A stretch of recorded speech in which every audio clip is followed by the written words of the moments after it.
드렸습니다. 남편이 이번에 집사님이 수술을 하시는데 수술하기 전에 우리 생명 되신 주님께 모든 것 맡기고 감사한다고 건축헌금 1,000만 원을 가지고 오셨어요. 그래서 어려운데 이걸 왜 가지고 오셨습니까? 다 주님의 것인데 주님께 드리는 것이니까 감사함으로 드립니다라고 해서 일단 제가 받아놓았습니다. 하나님께서 우리 유경재 집사님이 이번 주간에 수술하실 때 간을 좀 제거하고 췌장 아니죠, 쓸개를 좀 제거하는데 하나님께서 크게 긍휼을 베푸셔서 완전한 회복이, 완전한 치유가 있게 되기를 주의 이름으로 축원합니다. 우리가 지난 시간에 하나님께 우리의 전체 삶, 일상, 먹고 마시고 쉬고 자고 일하는 모든 삶이 하나님 앞에 드리는 산제사, 하나의 봉헌물이 되어야 한다라는 것을 말씀을 드렸고, 그러기 위해서 우리의 삶 전체가 하나님께 드리는 봉헌물이 되기 위해서는, 봉헌제사가 되기 위해서는 우리의 자상을 바꿔야 된다. 그리고 기독교 공동체 안에서 서로를 존귀 여기며 사랑으로 섬겨야 함을 말씀을 드렸습니다. 이제 12장 마지막 부분에서 그리스도인들이 어떻게 우리를 대적하고 핍박하고 모욕하는 자들에 대해서 우리는 어떤 태도를 가져야 되는가, 우리의 인생을 하나님 앞에 전체를 산 제사로 드리기 위해서는 우리와 매우 어려운 관계에 있는, 우리를 공격하고 대적하고 모욕하는 자들에 대한 우리 태도가 굉장히 중요합니다. 그래야 우리 전체의 삶을 하나님 앞에 산 제사로 봉헌할 수 있기 때문입니다. 주는 나의 피난처라는 책을 쓴 코리 텐붐 여사가 있습니다. 영화도 오래전에 나왔어요. 2차 세계대전 당시 네덜란드의 할렘에서 아버지와 언니와 함께 시계방을 운영하고 있었습니다. 그러다가 그의 집에 찾아온 유대인 7명을 자기 집에 숨겨두고 보호하다가 나치 독일에 체포당합니다. 그래서 강제 수용소로 그 전 가족이 다 끌려가게 됐습니다. 그의 부모님과 언니는 그 강제 수용소에서 가혹한 고문을 이기지 못하고 결국은 수용소에서 죽었습니다. 그런데 기이하게도 희한하게도 이 코리 텐붐은 그 나치 친위대의 행정차 사무착오가 일어나서 실수를 그들이 하는 바람에 구사일생으로 살아나서 고국으로 돌아오게 됩니다. 그 후에 코리 텐붐은 신학교에 가서 신학을 공부하고 복음 전도자가 되었습니다. 코리 텐붐 여사 복음을 증거할 때 어느 날 성령의 강력한 음성이 그의 마음을 흔들었습니다. 독일은 전쟁을 일으킨 민족이기 때문에 지금 큰 상처를 입고 있으니 그 독일 민족에게 하나님의 용서와 화해, 긍휼, 이것을 전하라고 하는 그런 하나님의 음성이었습니다. 코리 텐붐은 하나님, 주께서 가라 하시면 어디든지 가겠습니다만은 그러나 독일만은 못 가겠습니다. 하나님, 그곳만은 빼주십시오. 독일 사람들이 우리 부모님도 죽이고 언니도 죽였습니다. 내가 강제 수용소에서 당한 고통은 이루 말할 수 없는, 형용할 수 없는 것이었습니다. 주님이 아시지 않습니까? 그 독일 사람에게 내가 사랑과 용서와 화해 복음을 전하다니요, 도무지 그것만은 못하겠습니다. 그때 하나님께서 말씀했습니다. 사랑하는 딸아, 내가 나를 저주하고 욕하고 나를 핍박하고 십자가에 나를 못 박은 사람들을 위해서 십자가를 진 것을 기억하라. 네가 내 딸이면 너를 박해한 독일 사람에게 가서 복음을 전하라고 했습니다. 그 말씀을 듣고 코리 텐붐 여사는 독일에 가서 복음을 전했습니다. 그녀는 가는 곳마다 많은 사람들이 눈물을 흘리며 회개하며 주님께 돌아오는 모습을 경험하면서 늘 기쁨과 감사로 전도자의 길을 갔습니다. 그런데 하루는 설교를 마치고 강단에서 내려오자 은혜를 받은 사람이 전과 같이 그 앞에 줄을 서면서 그 고리템에 악수를 청하고 포옹을 하고 또는 키스를 했습니다.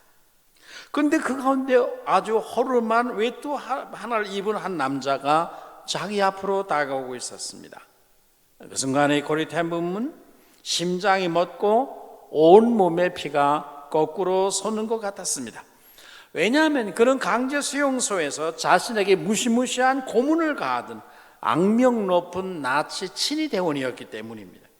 그 남자는 한겨울의 이른 새벽에 그 여자 포로들을 전부 나체로 연병장에 끌어모으고 먹을 것 주지 아니하 그들을 매질하고 횡포를 하는 수많은 여인들을 강간하고 죽인 바로 SS 대원이었습니다.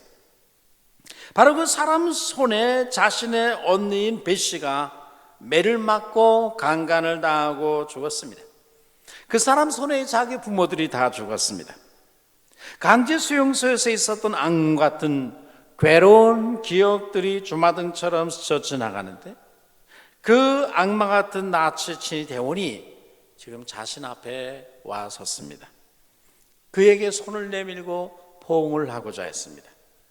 강단에서는 용서와 화해를 외쳤지만 자기와 같이 벌거벗기운 채 모진 고문을 당하다가 죽은 언니의 얼굴이 갑자기 크게 클로즈업 되면서 자신의 청춘을 짓밟은 장본인을 도저히 용서할 수가 없었고 손을 내밀어 그에게 화해 악수를 하며 그를 포옹할 수가 없었습니다.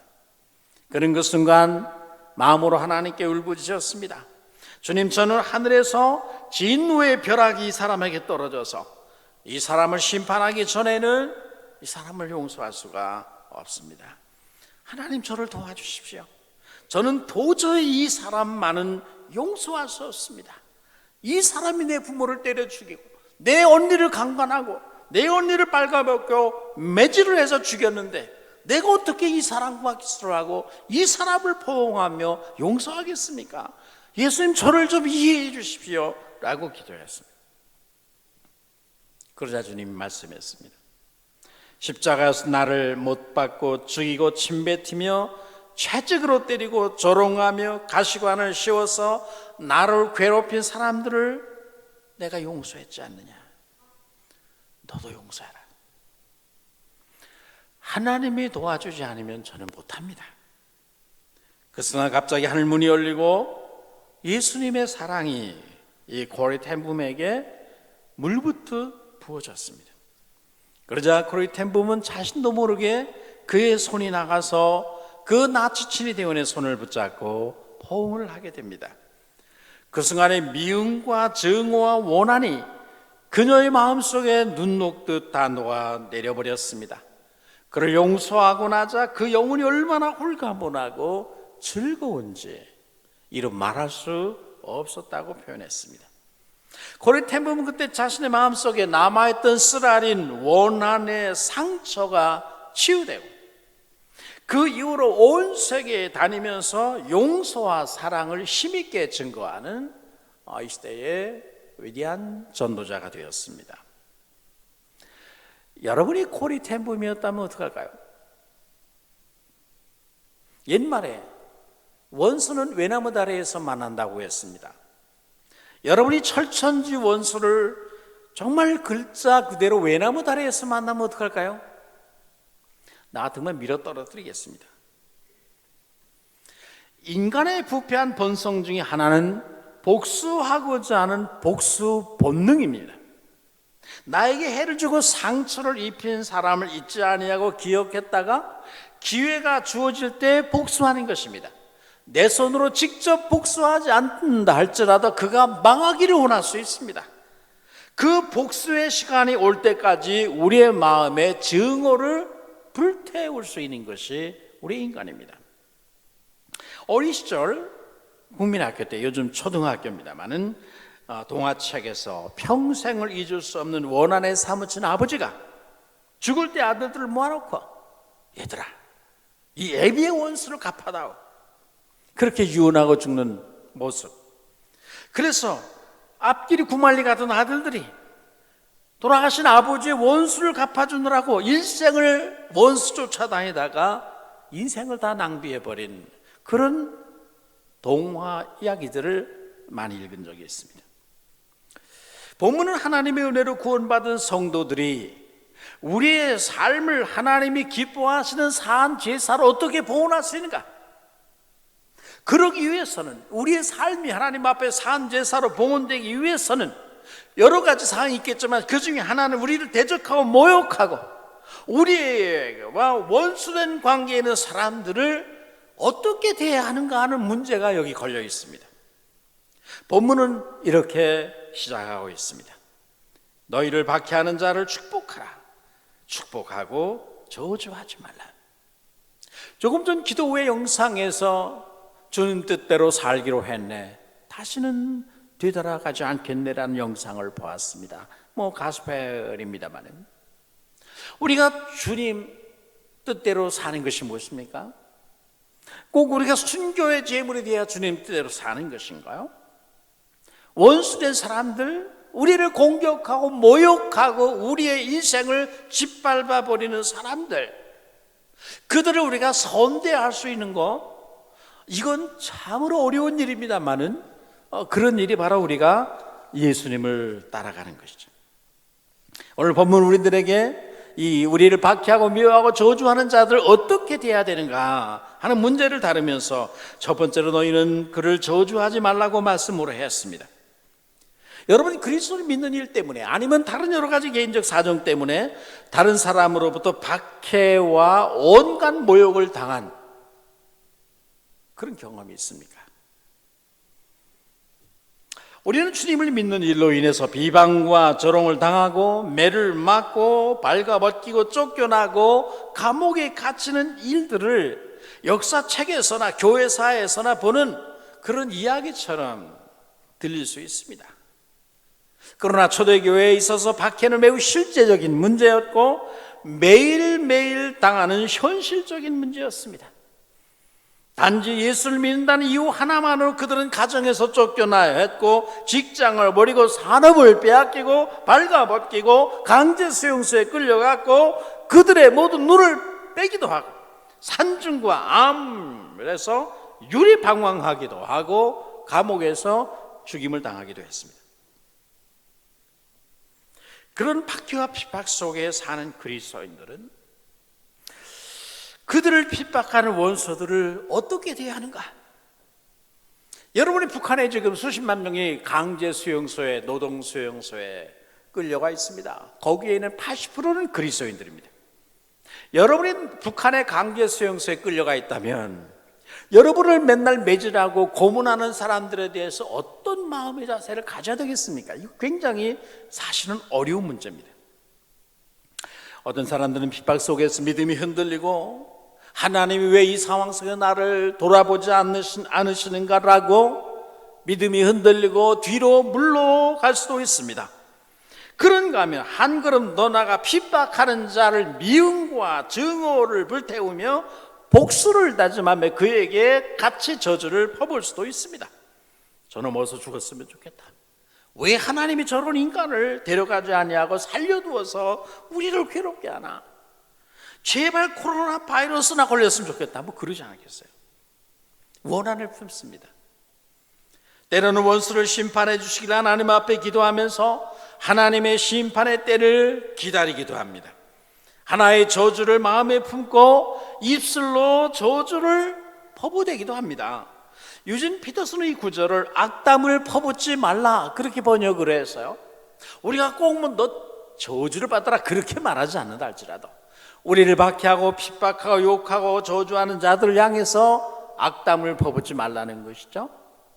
그것이 우리의 일생을 하나님 앞에 사한 제사로 드리는 데 있어서 하나의 중요한 방법입니다. 첫 번째 단계입니다. 여러분 본문 19절에 사도는 내 사랑하는 자들아 너희가 친히 원수를 갚지 말고 하나님의 진노하심에 맡기라. 기록되었을 때 원수 갚는 것이 내게 있으니 내가 갚겠다. 네가 갚을 일이 아니다. 내게 맡겨라. 그렇게 말씀했습니다. 성경이 우리를 대적하는 자들에 대해 가르치는 첫 번째 태도는 그들을 저주하지 말라는 것입니다. 그들에게 욕설을 퍼붓지 말라는 것입니다. 저주하기는커녕 오히려 그들을 위해 불쌍히 여겨서 기도하라는 것입니다. 여러분, 기독교인의 악에 대한 승리의 방법은 악으로 악을 갚는 것이 아닙니다.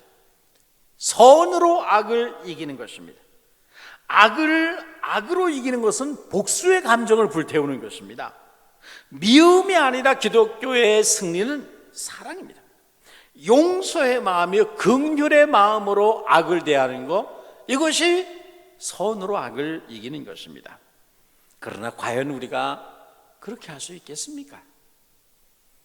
여러분은 그렇게 할 수 있겠습니까? 우리 힘으로는 불가능합니다. 하나님의 성령께서 예수 그리스도의 마음, 사랑과 긍휼의 마음을 부어주시기 전에는, 하늘로부터 주시는 그 은혜가 우리의 마음을 적시기 전에는 사실 우리를 비방하고 저주하고 욕하는 자들을 우리가 선대하고 그들을 위해 기도한다는 것이 이게 어디 가능하겠습니까? 여러분, 우리 모두가 성정이 동일한 사람들로서 사실은 그것이 쉽지 않습니다. 6.25 때 황해도 봉산교회에서 있었던 일입니다. 봉산교회는 장로 7명 중에서 4명이 순교를 했습니다. 그중 한 사람이 강덕기 장로라는 분인데요, 공산주의자들이 강덕기 장로를 나무에 묶어놓고 그의 두 눈을 뽑아버렸습니다.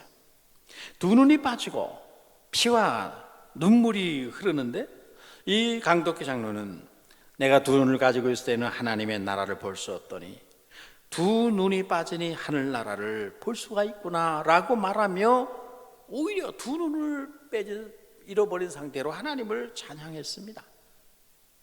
이것이 우리 선배들의 믿음이거든요. 하나님 앞에 예배를 위해 그들은 목숨을 바쳤습니다. 이것이 우리 선조들의 주일 또는 믿음을 지키는 방법이었습니다. 그가 식음을 전폐하고 기도만 하고 있었는데 얼마 후에 인민군들이 후퇴하면서 다시 그 마을에 들어와서 성전에서 기도하던 그 강덕기 장로를 끌어내고 그를 개머리판으로 쳐서 이와 턱을 다 부서뜨리고, 그래서 그는 그 자리에서 순교를 했습니다.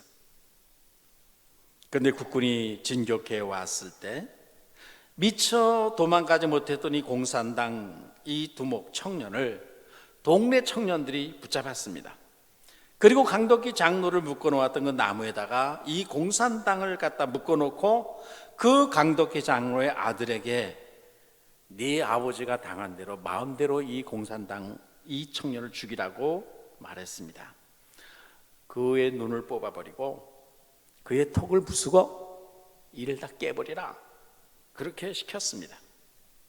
그때 강덕기 장로의 아들은 내 아버지의 거룩한 순교를 내가 헛되게 할 수가 없다고 말하면서 눈물을 흘리면서 그 공산당원에게 말하기를, 예수님의 사랑으로 인해서 나는 당신을 용서한다. 당신은 나의 원수지만 내 아버지를 죽이고 두 눈을 뽑았지만, 그러나 나를 용서하신 우리 주님의 그 사랑 때문에 나는 당신을 용서하겠다 라고 말하며 돌아갔습니다.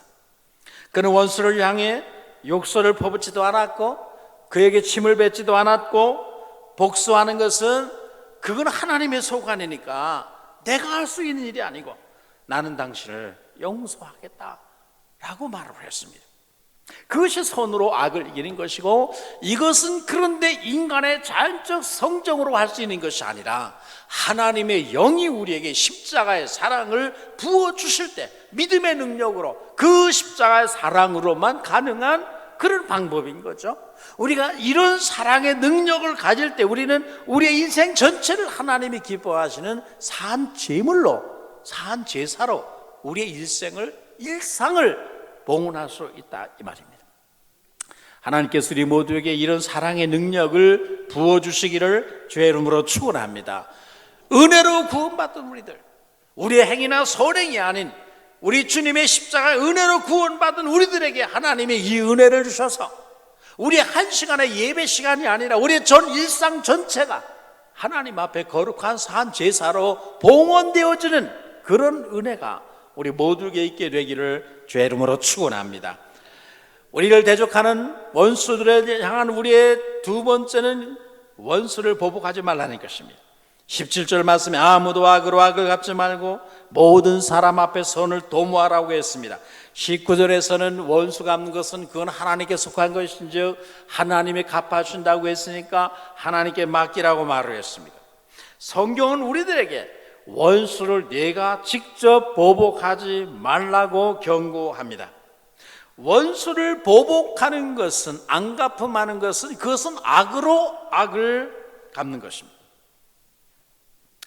이슬람권에서 회계도들 테러를 할 때, 또는 일부 기독교 신자들도 흔히 적들에 대한 보복을 주장하는 자들은 이에는 이로, 눈에는 눈으로 갚으라는 말씀을 인용할 때가 많이 있습니다.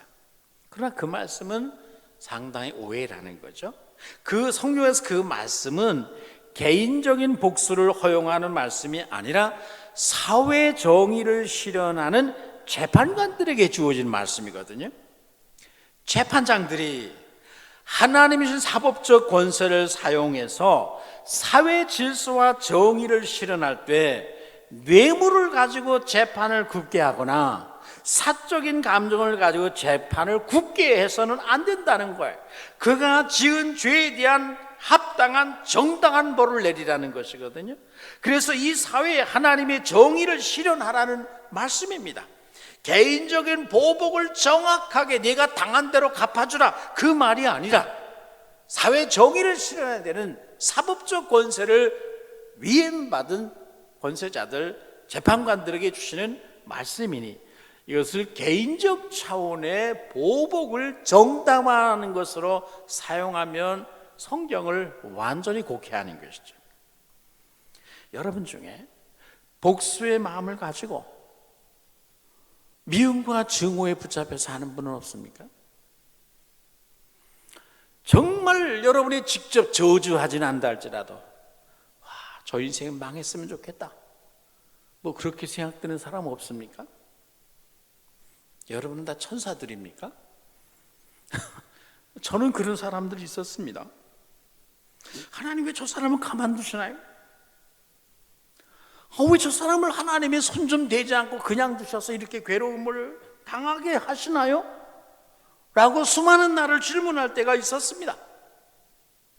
어떡하겠어요? 온갖 모욕과 수를 당할 때 저절로 그런 말이 나옵니다. 그럴 때만 하나님은 너무나도 기이하게 말씀하셨어요. 그것은 내일이다, 내일. 그건 내가 할 일이니까 너는 기다려라. 내가 한다. 너는 훗날 깨소금 그러지 말고, 그러나 다만 그를 불쌍히 여겨서 그를 왜 기도해야 된다. 이것이 하나님이 저에게 거듭거듭 들려주신 말씀이었습니다. 그래서 너무나 기이하지만, 너무나 신기하지만, 그래서 이것이 하나님의 뜻이구나, 그 주의 음성을 듣고 그 마음에는 미움과 원망과 억울한 감정, 이 모든 것을 털어버릴 수 있었고, 그리고 그것이 눈 녹듯이 사라졌습니다. 성경은 복수는커녕 한 걸음 더 나아가 그를 섬기라고 그렇게 말씀하고 있습니다. 여러분, 성도들은 왜 억울한 일을 당해도 보복하지 말아야 됩니까? 첫째는 우리가 복수하려고 하면 우리의 마음이 더럽혀지기 때문입니다. 여러분, 내가 원수를 직접 갚으려고 해보세요. 어떻게 될까요? 여러분, 우리의 마음은 완악해지고 미움과 증오에 얼룩집니다. 복수하고자 하는 마음은 상대방을 파괴하는 것이 아니라 내 인격을 파괴하고 나를 둘러싼 인간관계를 단절시킵니다. 그 미움의 독이 상대를 죽이기 전에 먼저 나를 죽입니다. 나의 마음의 기쁨과 감사와 행복을 갉아먹고 내 영혼을 파리하게 만듭니다. 광야 이스라엘처럼 우리가 원망과 미움과 증오에 붙잡히면 우리의 영혼이 파리하게 됩니다. 두 번째로, 우리가 왜 억울한 일을 당해도 보복하지 말아야 되는가? 내가 보복을 하면 나는 더 큰 불의를 저지르는 더 큰 죄인이 되기 때문입니다. 왜냐하면 의인은 없나니 하나도 없습니다. 누구든지 그가 직접 자신이 보복하고 응징을 하려고 하면, 원수를 갚으려고 하면 하나님의 고난을 내가 빼앗고 선악과를 따먹는 것입니다. 선악과가 뭐예요? 옳고 그름을 분별하는 지혜를 얻는다고 해서, 그건 하나님이 하시는 일이 인간이 하는 일이 아닙니다. 하나님께서 동성애는 죄다, 그럼 죄입니다. 동성애는 아니다, 그게 왜 인권을 왜 그렇게 무시하냐? 이거는 선악과를 따먹는 거예요. 하나님의 고난을, 인생이 옳고 그름 판단하는 권세를 인간이 갖는 거예요. 잘못된 것이죠. 여러분, 보복하는 것, 복수하는 것은 금한다, 이게 성경이 말씀하신 것입니다. 그런데 그것을 내가 하려고 하면 하나님의 고난을 내가 침해합니다. 그는 반드시 더 큰 불의를 저지르게 됩니다. 어떤 사람이 여러분의 뺨을 한 대 때리십시오. 때려보십시오. 여러분이 화가 나서 그의 뺨을 때립니다. 한 대만 때리나요? 정확히 똑같은 강도로 때리나요? 아닙니다. 화나서 더 세게 때립니다. 때리기만 하나요? 욕까지 합니다. 욕만 하나요? 발길질까지 합니다. 이게 인간의 복수 본능입니다. 그러니까 상대방이 나를 때릴 때 내가 그를 내 힘으로 보복하려고 하고 내가 거기에 대항하려고 하면 나는 상대방이 지은 죄보다 훨씬 더 큰 죄를 짓고 불의를 행하게 됩니다. 더 큰 죄인이 돼요. 그가 행한 죄보다는 더 세게 때리고 욕까지 하고 발길질까지 했으니까 내가 더 큰 죄인이 된다, 이 말이죠.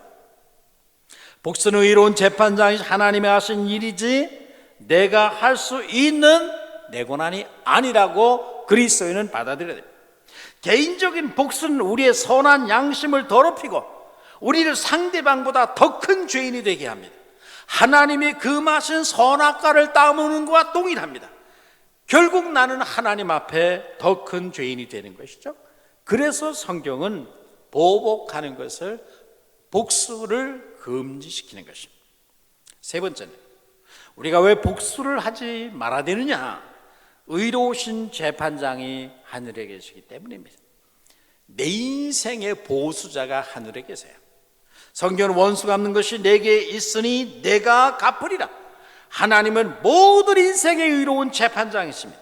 그분만이 우리의 행위와 마음의 숨은 생각과 동기까지 정확히 하시고 정확히 판단하시고 거기에 상응하는 벌을 내리실 수 있습니다. 하나님만이 우리의 모든 원수를 갚아주십니다. 그분이 나를 대신해서 복수하겠다고 선언하십니다. 원수, 복수, 이게 강단에서 그렇게 아름다운 말은 아닙니다만은, 그런데 우리는 하나님 예수 그리스도가 이 모든 것을 대행했으니까, 대신했으니까 감사할 뿐입니다. 우리는 굳이 원수를 내가 복수하느라고 내 손으로 피를 묻힐 필요가 없는 것은, 이건 아주 어리석은 사람입니다. 내가 하나님의 특권을 침범해서 내가 재판장 노릇을 하면 그는 아주 미련한 인생입니다. 그분께 맡기면 그분이 의로운 판단을 내려주시고 의롭게 행하실 터인데, 왜 그것을 어리석고 미련하고 동일한 불의한 인간인 내가 하나님을 대신해서 그 권리를 빼앗고 하나님 자리에 서서 재판장 노릇을 하냐 말이죠. 그러므로 억울한 일을 당해도 복수하는 일은 하나님께 맡기고, 나의 복수자가 하늘에 계시니 나는 그분께 맡기고 나는 그를 위해 기도하겠다. 선한 양심을 더럽히지 않고 지켜나가는 그런 여러분 되시기를 축원합니다. 그래야 우리의 삶을 하나님이 받으실 만한 산 제사로 봉헌할 수가 있는 것입니다. 마지막으로 우리는 원수를 사랑하여 성경대로 선으로 악을 이긴 한 사람의 이야기를 하며 마치겠습니다. 성경에서 원수를 저주하는 대신에 축복하고 복수하는 일을 하나님께 맡기고 계속해서 원수를 선한 마음으로 대했던 뛰어난 인물이 있습니다. 다윗, 그리고 요셉입니다. 인간적으로 사울왕은 다윗의 철천지 원수였습니다. 그는 공연히 시기와 질투 속에 자기를 섬기는, 자기에게 충성하는 다윗을 죽이려고 했고 3,000명의 군사를 풀어 다윗을 잡으려고 샅샅이 뒤지며 쫓아다녔습니다. 끝없이 다윗을 모욕하고 죽이려고 모함하고 공격했습니다. 사무엘상 24장에서 26장에 보면 하나님은 사울 왕의 생명을 다윗의 손에 결정적으로 2번 맡깁니다. 다윗이 마음대로 사울 왕을 죽이도록 기회를 주십니다. 다윗은 마음만 먹으면 단칼에 사울 왕을 죽이고 속 시원한 복수를 할 수 있는 기회를 잡았습니다. 그러나 그는 그렇게 하지 않습니다. 다윗은 그의 용사들과 함께 한 큰 동굴에 들어가 숨어 있었습니다. 근데 그때 사울이 3,000명의 군대를 이끌고 그를 찾아다니다가 엔게디로 와서 다윗을 찾다가 대낮에 덥고 피곤하니까 잠시 굴 속에, 선선한 굴 속에 들어가서 낮잠을 즐기는 것 같아요. 근데 그가 들어갔던 굴이 다윗과 그의 용사들이 숨어있던 굴이었습니다. 사울왕은 그 굴에 다윗과 그의 사람들이 숨어있다는 것을 알지 못했어요. 긴장을 풀고 아무 생각도 없이 누워서 낮잠을 자고 아마 코를 골았을 것입니다. 다윗에게는 이 사울왕은 자신의 철천지 원수였던 사울을 죽일 수 있는 결정적인 기회가 왔습니다. 그때 굴 속에서 숨을 죽이고 있던 다윗의 용사들은 그의 원수인 사울왕이 그 굴 속으로 들어와서 눕는 것을 보고자 아마 눈이 반짝거렸을 거예요. 다윗에게 말했습니다. 보십시오, 여호와께서 당신에게 이르기를 내가 원수를 네 손에 붙이리라 하셨는데 지금입니다. 네 소견의 선한 대로 그에게 행하라 하셨지 않습니까? 지금이 그때입니다. 죽이십시오라고 말합니다. 그것은 누가 보더라도 하나님이 주신 기회였습니다. 그때 다윗이 사울왕을 죽인다 한들 그 땅에 아무도 다윗을 비방할 사람이 없었습니다.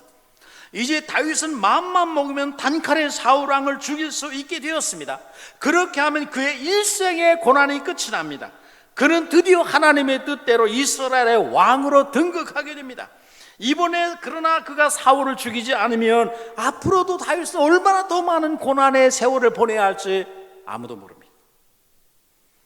하나님이 다윗의 인생을 단 한 번에 역전시킬 수 있는 절호의 기회를 다윗에게 주셨습니다. 이게 한 번이 아니에요. 그 다음에 또 그런 일이 발생합니다.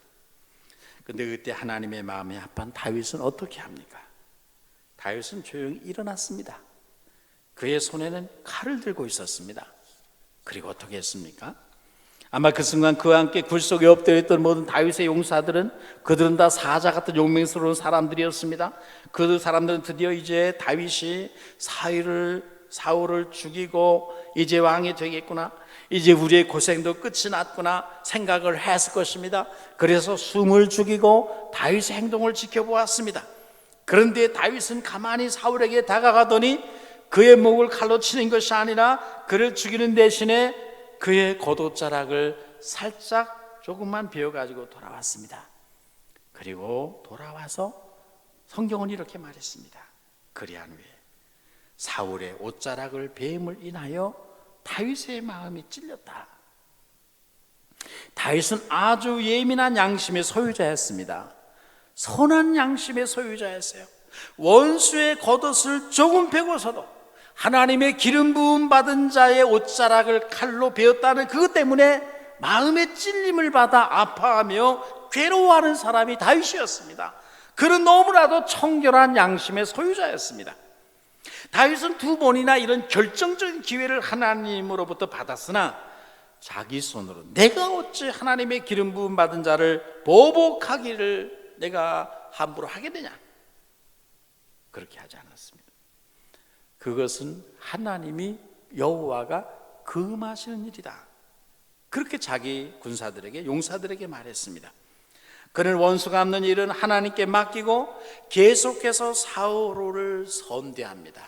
아버지라 부릅니다. 하나님이 그를 세우신 주권, 이 시대의 사울왕을 이 나라의 권좌에 오르게 하신 하나님의 뜻과 주권을 존중했습니다.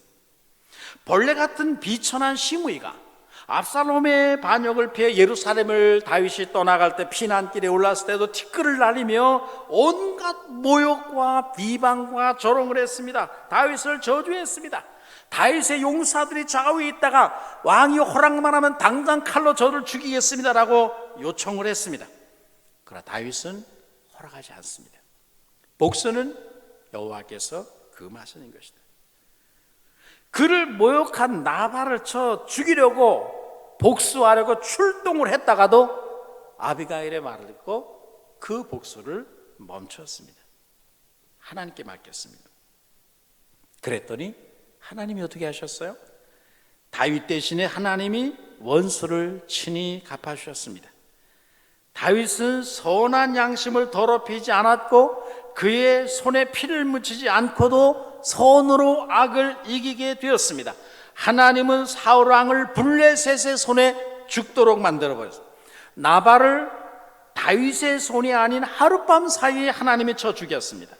시므이 다윗을 비방하고 조롱하고 모욕하던 그를 다윗의 손이 아닌 솔로몬의 손에 의해서 그를 죽이도록 했습니다. 다윗이 그의 원수들에 대한 복수를 여호와의 손에 맡겼더니 하나님은 그분의 때에 가장 놀랍게 원수들을 멸하셨고 다윗은 끝까지 그의 선한 마음 양심을 지킬 수가 있었습니다. 이것이 성경이 말하는 선으로 악을 이기는 방법입니다. 비록 더딜지라도 하나님은 그렇게 우리의 복수를 원한을 억울한 일을 풀어주신다 이 말이죠. 여러분, 우리는 두 가지 일에 하나님께 여러분은 쓰임받을 수 있습니다. 악한 일에 쓰임을 받을 수 있고 선한 일에 쓰임을 받을 수 있습니다. 악한 일을 위해서 예비된 사람들은 몽둥이로 한번 쓰시는 사람들입니다. 하나님의 백성들을 좀 정신 차리기 위해서 한번 몽둥이 역할하고 내버리는 일회용입니다. 버려집니다. 그들의 삶에는 축복이 없습니다. 하나님의 은혜가 없습니다. 평안이 없습니다. 늘 남을 판단하고 정죄하다가 결국은 버림을 당합니다. 그들은 하나님의 백성들을 훈련하기 위한 조교로 한번 쓰임받고 버려지는 인생입니다. 그러나 선한 일을 위해 예비된 사람들이 있습니다. 이들은 시간이 걸리더라도 끝까지 선한 방법으로 자기를 핍박하고 모욕하는 자들에 대해서 선한 마음을 품습니다. 그들을 위해 기도합니다. 불쌍히 여깁니다. 시간이 걸리고 손해를 보더라도 끝까지 하나님 앞에 그들을 긍휼히 여기시도록 기도하는 사람들입니다. 그들은 사람들의 이익보다 하나님의 영광과 명예를 더 존중히 여기는 사람들입니다. 그들은 하나님의 때를 기다릴 줄 압니다. 비록 시간이 더딜지라도 기다립니다. 손해가 오더라도 고난의 날들이 더 길어지더라도 참고 인내하면서 끝까지 여호와께서 일하시기를 위해서 자신은 잠잠합니다. 그런 사람들의 생애 속에는 하나님의 인자와 자비와 선하심이 있습니다. 하나님의 은총이 그 생애 속에 흘러넘칩니다. 평안과 감사가 있습니다. 그들의 삶에는 하나님이 주시는 존귀가 있습니다. 여러분은 어떤 삶을 살기를 원하십니까? 일회용으로 하나님 백성들 정신 차리기 하기 위해서 한번 쓰고 내 던져버리는 몽둥이 인생이 되기를 원하십니까? 아니면 일평생 동안 선하고 영광스럽고 존귀한 일에서 평생 동안 쓰임을 받는 그런 아름다운 인생이 되기를 원하십니까? 우리 모두가 하나님 앞에서 한 번 쓰임받고 버려지는 그런 몽둥이의 인생이 아니라 하나님의 선하시고 온전하시고 영광스러운 일에 평생 동안 쓰임을 받는 복된 인생이 되기를 주의 이름으로 축원합니다. 그러려면 하나님의 주권을 존중해야 됩니다. 비록 더딜지라도 원수를 위해 기도하고 주의 이름으로 축복하며 복수하는 일은 이거는 하나님이 하시는 일이다 생각하면 의로우신 하나님께 맡겨야 됩니다. 그래야 우리는 하나님 앞에 영광스러운 일에 쓰임받고 우리의 전체 삶이 산 제사로 하나님이 받으심직한 인생으로 봉헌될 수가 있습니다. 여러분, 말씀을 마치겠습니다. 스웨덴버그는 내가 천국에 가보니 정의를 주장하는 사람은 한 사람도 와 있지 않고 사랑을 베푸는 사람들만 와 있었다라고 말했습니다. 하나님의 마음이 아픈 사람들, 선한 일에 그분이 사용하신 사람들은 정의를 주장하며 남을 비방하고 판단하고 정죄하고 재판장 역할하는 사람들이 아니라 오히려 선한 양심을 가지고 죄인들에게 사랑을 베푸는 삶을 살았던 사람들이었습니다. 그들이 천국에 가득하더라고요. 여러분, 우리가 우리의 삶을 하나님이 기뻐하시는 산 제물로 봉헌하는 방법의 하나는 우리의 대적들을 위해서 기도하며 복수하는 것을 하나님께 맡기고 선한 마음으로 끝까지 선으로 대하는 것입니다. 그것이 상대방의 머리에 숯불을 쌓아놓는 방법입니다. 베드로처럼 겟세마네 동산에서 칼을 뽑아들고 말구의 귀를 자르며 악과 싸우는 사람이 아니라 다윗처럼 선한 양심과 사랑으로 악을 대하고 예수님처럼 상처받은 곳 싸매어주며 치유함으로 악을 이기고 승리하는 여러분 되시기를 주의 이름으로 축원합니다.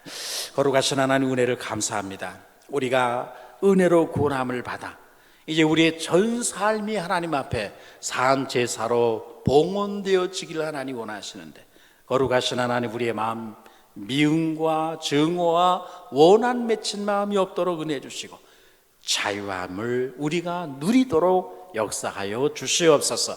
우리의 마음에는 복수하고자 하는 본능, 안갚음을 하고자 하는 본능을 제하시고 우리 주님의 갈보리 십자가의 사랑, 아들을 보내시기까지 우리를 사랑하신 하나님 아버지의 그 크신 은혜와 사랑을 우리 위에 물붓듯 부어주셔서 우리의 모든 삶이 하나님 앞에 제사가 되게 하여 주시옵소서. 예수님의 이름으로 기도하옵나이다. 아멘.